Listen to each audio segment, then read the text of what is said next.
Hi guys. So I promised a video on unexplained infertility, but it's been a little late. I apologize for that. But I want to post the entire video right now, and I want you to watch the entire IGTV. It's a little more detailed video. So, what is unexplained infertility? A patient has undergone all forms of workup according to her. She's been to one or more doctors. She comes to you with a file that everything has been done. I'm absolutely fine. Why am I not getting pregnant? Now, when a patient has been completely worked up, she has been given the following investigations: a tubal patency, which is for to see the tubes are patent, usually by an HSG or by a laparoscopy. The second thing is the ovary. She has been told there's evidence of ovulation either by blood test, ultrasound, or the urinary LH kits. The third thing is the husband's semen analysis. So these three are the first tier or the first level of investigation for anyone we do for infertility.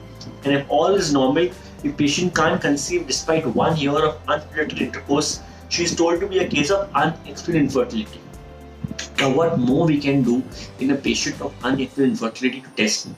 Now we have a basic report of the husband's semen analysis. That video I've already put up in the last 2 weeks. You have to have a detailed evaluation of the semen report. Number of normal sperms, number of the motility of the sperms, the volume, the count. They have to be looked into better, and they can be improved depending on the report. One is that. Second thing is, which is most important, is citing the woman's age. You have to tell her about her egg quality and egg quantity. There's something called as AMH, anti-mullerian hormone. I've spoken about this in multiple videos in the past. You can look back and see them in the IGTV. So AMH gives you the oocyte, the egg quantity, and the quality, and comes to know where she stands. So AMH is something you can do more for a patient who's unexplained infertility. The lining of the fallopian tube could be a cause, which can be seen on HSG to a certain extent, but you can't see the cilia. That's one cause.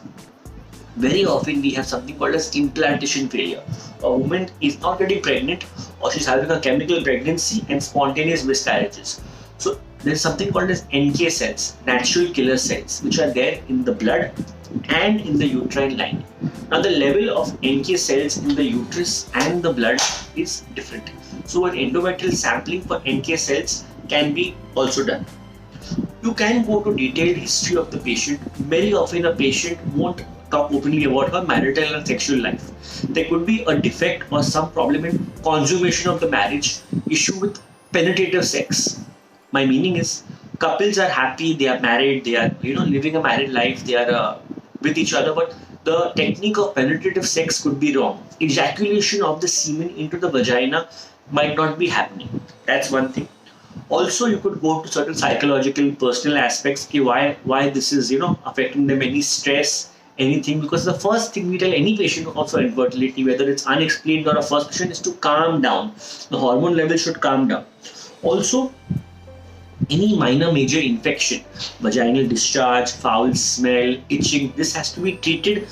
Then only they'll have regular intercourse, and then there's a chance of having a pregnancy. Very, very important, which sometimes we tend to forget, a woman's past history. She could have hypertension, diabetes, a renal disorder, a kidney disorder, a hepatic or a liver disorder. Treating those also is very, very important.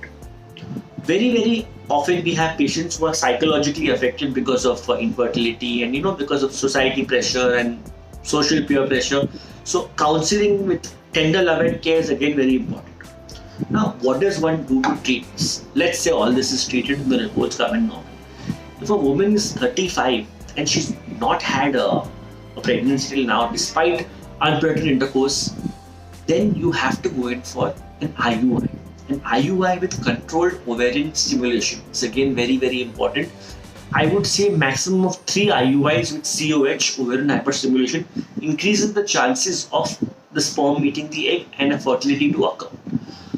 Despite 3 IUIs with no success, then eventually this patient can go in for IVF after 3 cycles of IUI, or after 1 or 2 cycles of IVF of IUI, depending on what the age is and how much of a hurry they are in, depending on their blood reports.